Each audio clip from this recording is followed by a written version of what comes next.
الحمد لله الذي جعل الشمس والقمر بحسبان والنجم والشجر يسجدان وفضل زمانا على زمان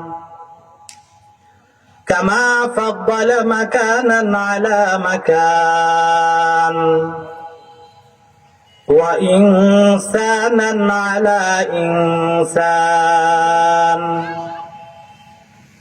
ونشهد أن لا إله إلا الله وحده لا شريك له لا ضد له ولا ند له ولا حد له ونشهد أن سيدنا وسندنا وحبيبنا وحبيب ربنا وطبيبنا وطبيب قلوبنا ومولانا محمدا عبد الله ورسوله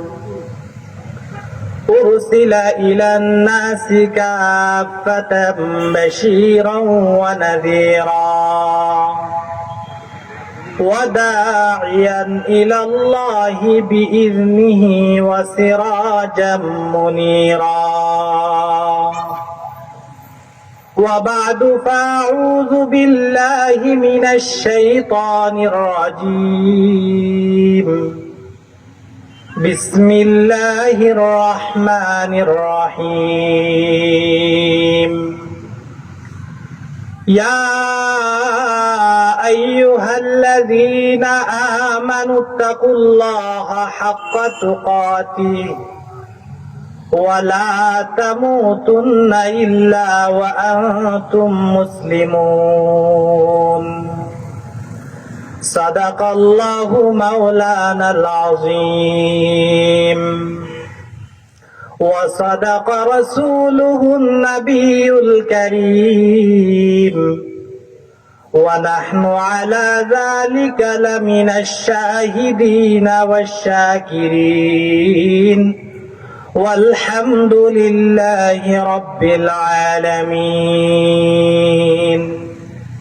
সকলে মহব্বতে দুরূদ ইব্রাহিমি পাঠ করি আল্লাহুম্মা সাল্লি আলা মুহাম্মাদ ওয়া আলা আলি মুহাম্মাদ কামা সাল্লাইতা আলা ইব্রাহিম ওয়া আলা আলি ইব্রাহিম ইন্নাকা হামিদুম মাজিদ اللهم بارك على محمد وعلى آل محمد كما باركت على إبراهيم وعلى آل إبراهيم إنك حميد مجيد حضرت مدري শাহ রহমতুল্লাহি আলাইহি মাদ্রাসাতুল বানাত আল ইসলামিয়া রায়গড় দত্তরাইন মহিলা টাইটেল মাদ্রাসার বাৎসরিক ওয়াজ মাহফিলের গুরুত্বপূর্ণ অধিবেশনের সম্মানিত সভাপতি, উপস্থিত মুরব্বিয়ানে আজম, যুবক ভাইরা, পর্দার অন্তরালে অবস্থানরত শ্রদ্ধেয় মা ও বোনেরা, প্রথমে আল্লাহ জাল্লা জালালুহু আম্মা নাওয়ালুহু এর আলিশান দরবারে অসংখ্য অগণিত শুকর আর সুজুদ, যে মহান সত্তা আমাদেরকে মহব্বত করে ভালোবেসে দ্বীনের নিসবতে, কোরআন হাদিসের মহব্বতে জিকরুল্লাহর মজলিসে বসার, আসার, কথা বলার, কথা শোনার তৌফিক দিয়েছেন, সে সত্তার আলিশান দরবারে মন খুলে অন্তরের অন্তঃস্থল থেকে কালিমাতুশ শুকুর আদায় করি। সকলে বলি আলহামদুলিল্লাহ। আল্লাহ তাআলা বান্দাকে যত নিয়ামত দান করেছেন, অসংখ্য অগণিত নিয়ামত বান্দাকে দান করেছেন, তার থেকে সবচেয়ে বড় নিয়ামতটা আল্লাহ তাআলা বান্দাকে দিয়েছেন, সে নিয়ামতটার নাম হচ্ছে দৌলতে ঈমান।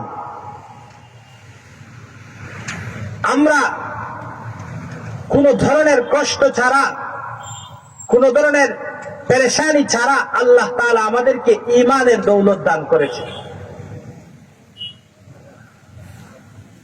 আমি আপনাদের সামনে যে আয়াতে কারিমা তেলাওয়াত করেছি, মহান রব সে আয়াতে কারিমার মধ্যে বলেন, ইয়া আইয়ুহাল্লাযীনা আমানু, আল্লাহ তাআলা ঈমানদারদেরকে সম্বোধন করে বলছেন, ইত্তাকুল্লাহ, আল্লাহ তাআলাকে ভয় করো।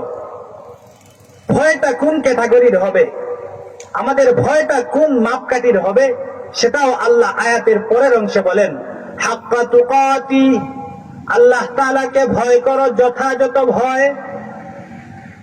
এরপরে আল্লাহ বলেন, ওয়ালা তামুতুন্না ইল্লা ওয়া আনতুম মুসলিমুন, মুসলমান না হয়ে মারা যায় না।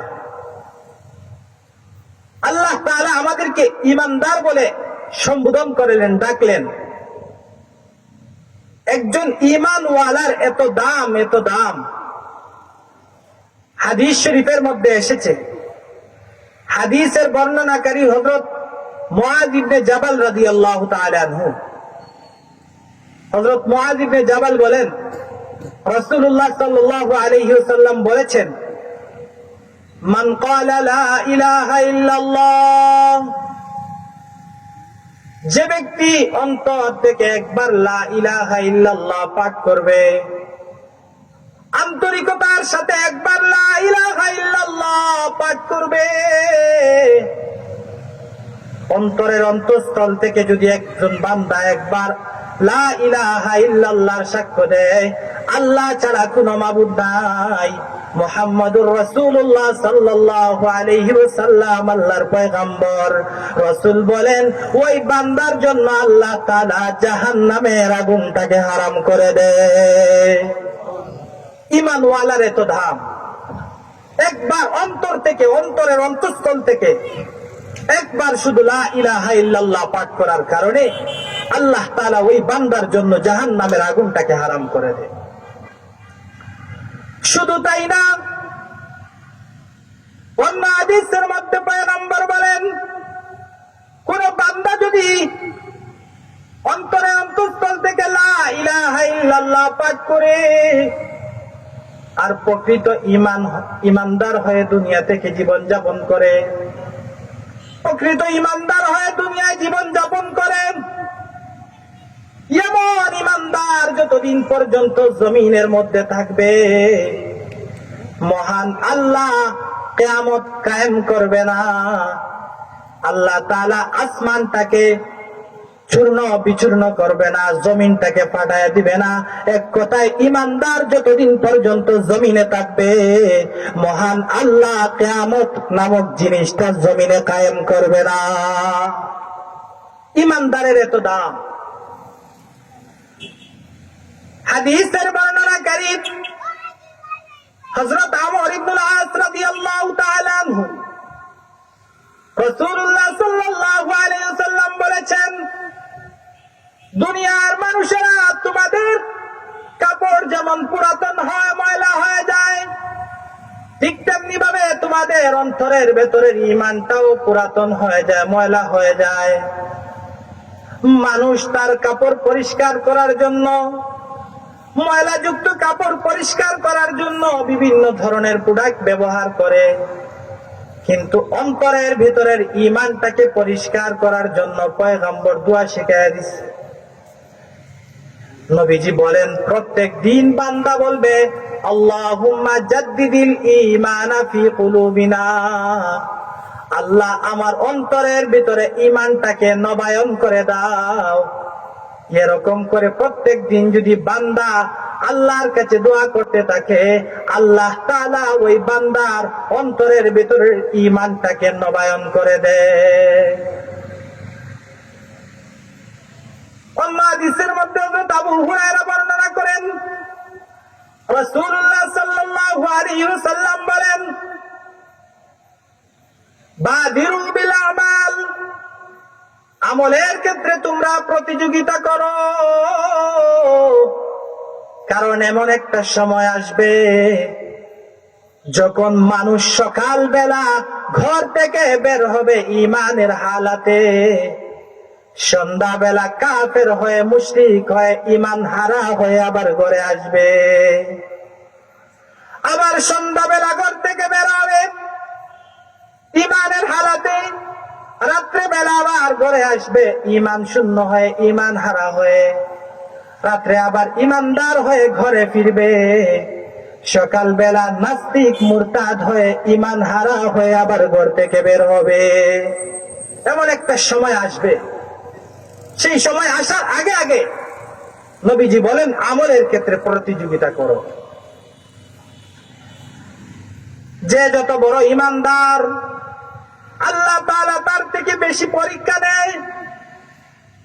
এই পৃথিবীতে আল্লাহ তাআলা অসংখ্য অগণিত পয়গম্বরকে পাঠিয়েছে, তার মধ্যে একজন পয়গম্বর আছেন সাইয়্যিদুনা ইব্রাহিম আলাইহিস সালাতু ওয়াস সালাম। ইব্রাহিম আলাইহিস সালাতু ওয়াস সালামকে আল্লাহ তাআলা ঈমানের পরীক্ষা নিয়েছে। যত আম্বিয়া কেরামকে আল্লাহ পরীক্ষা নিয়েছে, সব থেকে বেশি পরীক্ষা আল্লাহ তাআলা ইব্রাহিম পয়গম্বরকে নিয়েছে। ইব্রাহিম আলাইহিস সালাতু ওয়াস সালাম দ্বীনের দাওয়াত দিয়েছেন, মূর্তির বিরুদ্ধে কথা বলেছেন, যার কারণে নমরুদ ফয়সালা করলো ইব্রাহিমকে জ্বালিয়ে পুড়িয়ে সরকার করে দিতে হবে। বিশাল অগ্নিকুণ্ডের ব্যবস্থা করেছে। ইব্রাহিম আলাইহিস সালাতু ওয়াস সালামকে আগুনে ফেলে দেবে, এমন আগুন হয়েছে নমরুদের বাহিনী পর্যন্ত এই আগুনের কাছে যেতে পারে না। তারা বন্দী করলো, তারা ফয়সালা করলো ইব্রাহিমকে আগুনে ফেলতে হবে। চক্রির ব্যবস্থা করলো যাতে তাকে উড়ায় নিয়ে আগুনের মধ্যে নিক্ষেপ করতে পারে। ঠিক সেই সময় আল্লাহ তাআলা ফেরেশতা জিবরিল আমিন আলাইহিস সালাতু ওয়াস সালাম ইব্রাহিম আলাইহিস সালাতু ওয়াস সালামের কাছে এসে বললেন, পয়গম্বর শুধু অনুমতি দেন, আল্লাহ তাআলা আমাকে ৬০০০ ডানা দান করেছে, এই ডানাগুলো দিয়ে একবার শুধু নাড়া দেব, নমরুদের বিশাল অগ্নিকুণ্ড মুহূর্তের ভিতরেই নিমেষে শেষ হয়ে যাবে। ঈমানের পরীক্ষা দিচ্ছেন ইব্রাহিম আলাইহিস সালাম। উত্তর দিলেন, জিবরাইল তোমাকে যে আল্লাহ পাঠাইছে সে আল্লাহ কি আমাকে দেখে না? আল্লাহু আকবার বলি। তোমাকে যে আল্লাহ তাআলা পাঠিয়েছে সে আল্লাহ কি আমাকে দেখে না? যদি আল্লাহ আমাকে দেখে থাকে তাহলে তোমার সাহায্য নেওয়ার আমার কোনো প্রয়োজন নাই। জিবরাইল তুমি চলে যাও। জিবরাইল চলে গেলেন। এবার মিকাইল আসলেন। মিকাইল এসে বললেন, ইব্রাহিম পয়গম্বর শুধু অনুমতি দেন, আমাকে আল্লাহ তাআলা বৃষ্টির জিম্মাদারি দিয়েছে, আমার বৃষ্টির জিম্মাদারির ফেরেশতাদেরকে অনুমতি দেই, আসমানের বিশাল মেঘখণ্ড থেকে একটা মেঘের খণ্ড এনে নমরুদের অগ্নিকুণ্ডের মধ্যে ফেলে দিক, সাথে সাথে নমরুদের অগ্নিকুণ্ড নিমিষেই শেষ হয়ে যাবে। ইব্রাহিম পয়গম্বর জবাব দিলেন, মিকাইল তোমাকে যে আল্লাহ পাঠিয়েছেন সে আল্লাহ তো আমাকে দেখছে, আমার জন্য আমার আল্লাহই যথেষ্ট। আল্লাহ তাআলা খুশি হয়ে গেলেন। ইব্রাহিম পয়গম্বর ঈমানি পরীক্ষায় উত্তীর্ণ হলেন, পাশ করলেন। আল্লাহ তাআলা সূরা আম্বিয়ার ভিতর ইব্রাহিম আলাইহিস সালামের ঘটনা উল্লেখ করে সূরা আম্বিয়ার 69 এবং 70 নম্বর আয়াত নাযিল করলেন। আল্লাহ তাআলা স্বয়ং আগুনকে নির্দেশ দিলেন, কুল্লা ইয়া নার কুনি বারদাও ওয়া সালামান আলা ইব্রাহিম ওয়া আরাদু বিহি কাইদান ফাজালনাহুমুল আসফালিন وأرادوا به كيدا فجعلناهم الأخسرين। আল্লাহ তাআলা স্বয়ং আগুনকে নির্দেশ দিলেন, হে আগুন তোমার ভেতরে যে জ্বালানোর ক্ষমতাটা আছে সেই ক্ষমতাটা তুমি হারিয়ে ফেলো। নমরুদের বাহিনী ইব্রাহিম আলাইহিস সালামকে অগ্নিকুণ্ডে নিক্ষেপ করলো। আল্লাহ তাআলা আগুনকে নির্দেশ দিয়েছেন, আগুনের পাওয়ার চলে গেল, আগুনটা জান্নাতের বাগানে পরিণত হয়ে গেল। ইব্রাহিম পয়গম্বরকে আগুনে নিক্ষেপ করা হলো। ইব্রাহিম আলাইহিস সালাম 40 দিন পর্যন্ত আগুনের ভেতরে ছিলেন। আমার বন্ধুগণ, ইব্রাহিম আলাইহিস সালাম যখন অগ্নিকুণ্ড থেকে বের হয়ে আসলেন, অনুভূতি পেশ করলেন, বললেন, আল্লাহ তাআলা আমাকে যে হায়াতে জিন্দেগি দিয়েছে, ওই হায়াতে জিন্দেগির মধ্যে সব থেকে শান্তির জিন্দেগি ছিল আমার এই 40 দিন। সুবহানাল্লাহ। আল্লাহ তাআলা আমাকে যে হায়াতে জিন্দেগি দিয়েছে, তার সব থেকে আনন্দকর মুহূর্ত ছিল জান্নাতের সেই টুকরার ভেতরে, আগুনের ভেতরে আমি যে 40 দিন কাটিয়েছি, আমার জিন্দেগির সব থেকে শ্রেষ্ঠ 40 দিন ছিল সেটা। ইমানি পরীক্ষা যে যত বড়, তার ইমানি পরীক্ষা তত বড়। একজন ইমানদার, তার স্বপ্ন হবে আমি এসেছি জান্নাত থেকে, আমাদের আদি পিতা আদম আলাইহিস সালাতুস সালাম ছিলেন জান্নাতে, আমরা এসেছি জান্নাতে, জান্নাত থেকে আবার যাব জান্নাতে। মাঝখানের যে সময়টুকু আমরা দুনিয়াতে আছি, দুনিয়ার জীবনটা ক্ষণস্থায়ী জিন্দেগি, ওই ক্ষণস্থায়ী জিন্দেগিতে জান্নাতের খোরাক তৈরি করতে হবে। দুনিয়া চিরস্থায়ী জিন্দেগি না, আমার আপনার সবার একটা নির্ধারিত মেয়াদ আছে। আল্লাহ তাআলা কোরআনে কারীমের মধ্যে বলেন, কুল্লু নাফসিন যায়িকাতুল মাউত, প্রত্যেক প্রাণীকে মৃত্যুর স্বাদ আস্বাদন করতে হবে, কেউ মৃত্যু থেকে বাঁচতে পারবে না। অন্য আয়াতে আল্লাহ বলেন, ইযা জাআ আজালুহুম লা ইস্তাখিরুনা সাআতান ওয়া লা ইস্তাকদিমুন। বান্দার নির্ধারিত মেয়াদ আসার পরে 1 সেকেন্ড সামনে যাবে না, 1 সেকেন্ড পিছেও আসবে না। নির্ধারিত মেয়াদ আসার সাথে সাথে আজরাইল এসে তোমার জান কবজ করে নিয়ে যাবে। দুনিয়ার জীবনটা ক্ষণস্থায়ী জিন্দেগি, আখিরাতের জিন্দেগি চিরস্থায়ী জিন্দেগি। যে জিন্দেগির শুরু আছে শেষ নাই, এই জিন্দেগির পুঁজি, এই জিন্দেগির খোরাক অর্জন করার জায়গা হচ্ছে দুনিয়া।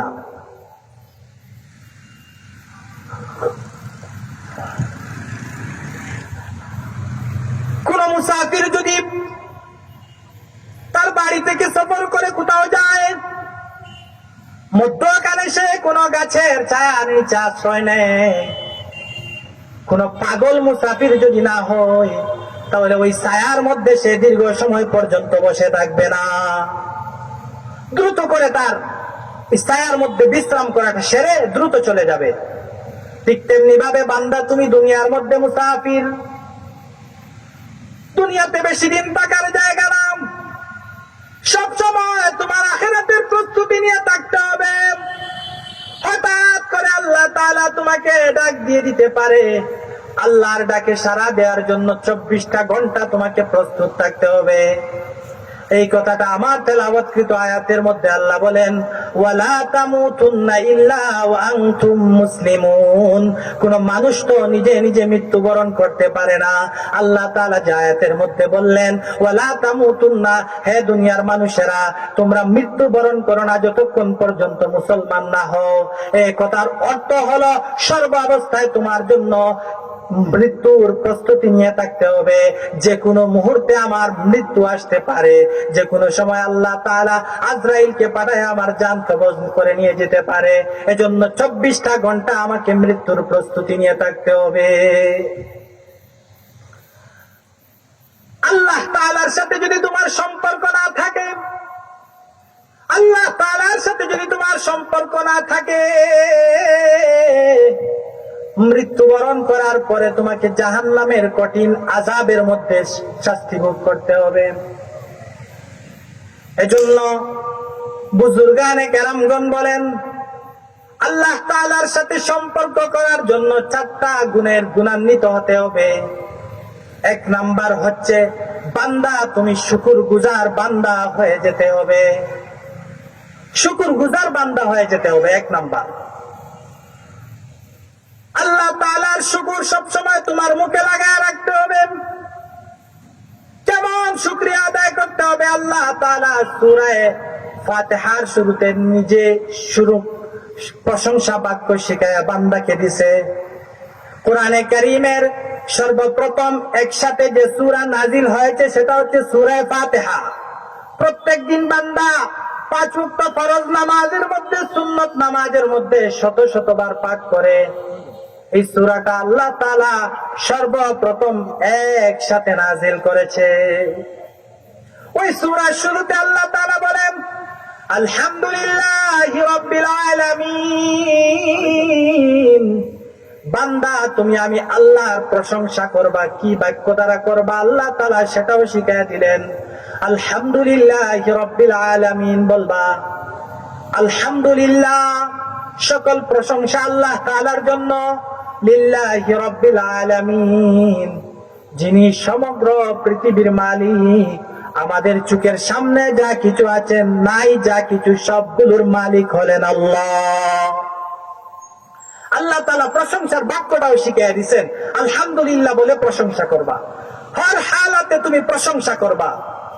বন্ধু যখন আরেক বন্ধুর সাথে 24টা ঘন্টা চলাফেরা করে, খাওয়া দাওয়া উঠা বসা সবকিছু আর বন্ধুর সাথে করে, কিছু সময়ের জন্য যদি বন্ধু থেকে আলাদা হয়ে যায়, অল্প সময়ের জন্য বন্ধু থেকে যদি আলাদা হয়ে যায়, ঠিক সেই মুহূর্তে যদি আরেক বন্ধুর গীবত করার জন্য চায়, চক্ষু লজ্জা লাগে।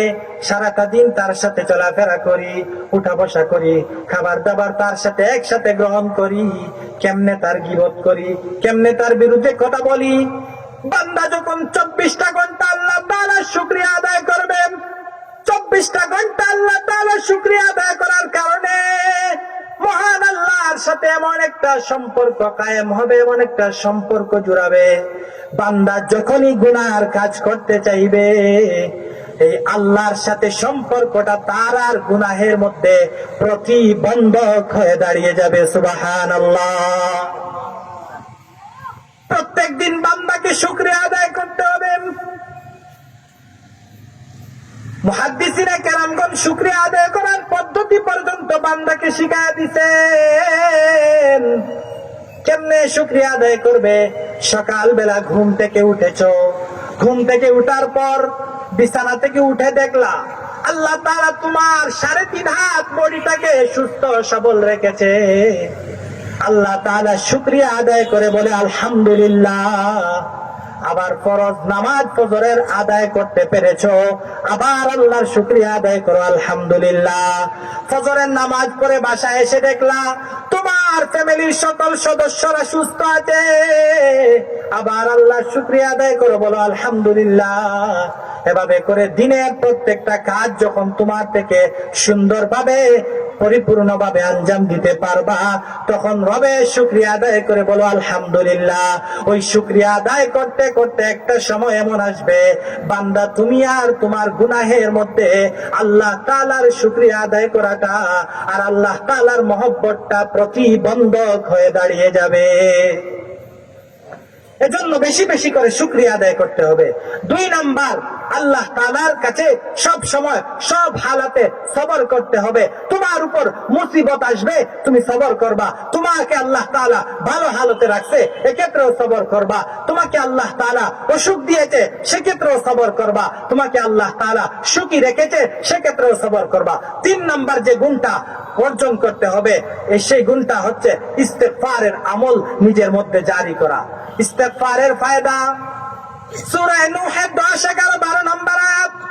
রব ইরশাদ করেন ফাকুল তুস্তাগফিরু রাব্বাকুম ইন্নাহু কানা গাফফারা। দুনিয়ার মানুষেরা তোমরা তোমাদের রবের কাছে ইস্তেগফার করো, ক্ষমা প্রার্থনা করো। ইন্নাহু কানা গাফফারা।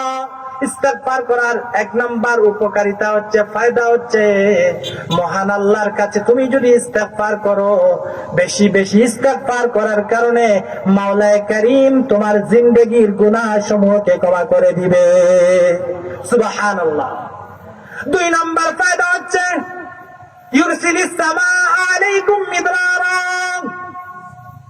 চৈত্র মাস যখন চলে আসে, জমিন ফেটে চৈচির হয়ে যায়, পশু পাখি পর্যন্ত বৃষ্টি না হওয়ার কারণে হাহাকারের মধ্যে পড়ে যায়, জমিন ফেটে যায়, সবুজ শ্যামলতা হারিয়ে ফেলে। আল্লাহ তাআলা বলেন বান্দা ইস্তেগফারের আমলটা জারি করে দাও, তোমার জবানের মধ্যে ইস্তেগফার চালু করে দাও।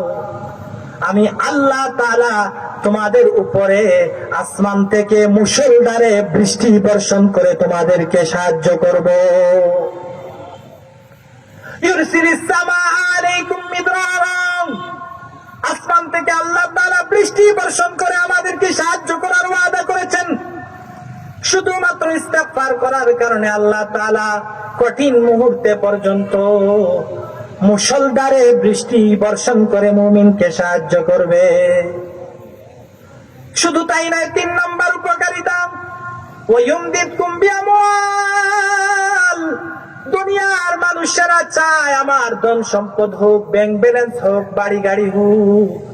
আল্লাহ তাআলা বলেন, বান্দা ইস্তেগফারের আমলটাকে তুমি বাড়ায়া দাও, আমি আল্লাহ তাআলা তোমাকে এমন সম্পদ দেব যে সম্পদের কারণে তুমি কোনোদিন লাঞ্ছিত হবে না, অপদস্থ হবে না। তোমাকে আল্লাহ তাআলা সম্মানিত রিজিক আর সম্পদ দিয়ে সাহায্য করবে। 3টা ফায়দা। 4 নাম্বার বলেন, ওয়া বানিন। আল্লাহ তাআলা বান্দার ইস্তেগফার করার কারণে বান্দাকে নেক সন্তান দিয়ে সাহায্য করবেন।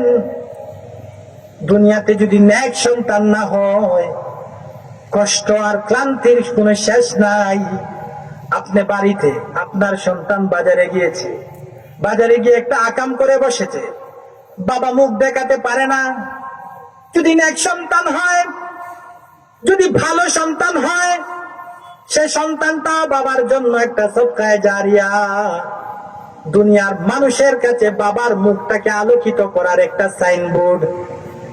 এজন্য আল্লাহ বলেন, বান্দা ইস্তেগফারের আমলটাকে বাড়ায়া দাও, আমি আল্লাহ তাআলা তোমাকে নেক সন্তান দিয়ে সাহায্য করব। 5 নম্বরে আল্লাহ বলেন, ওয়াজাআল লাকুম জান্নাত। ইস্তেগফার করে নেওয়ালা বান্দা জমিনের মধ্যে বীজ বপন করবে।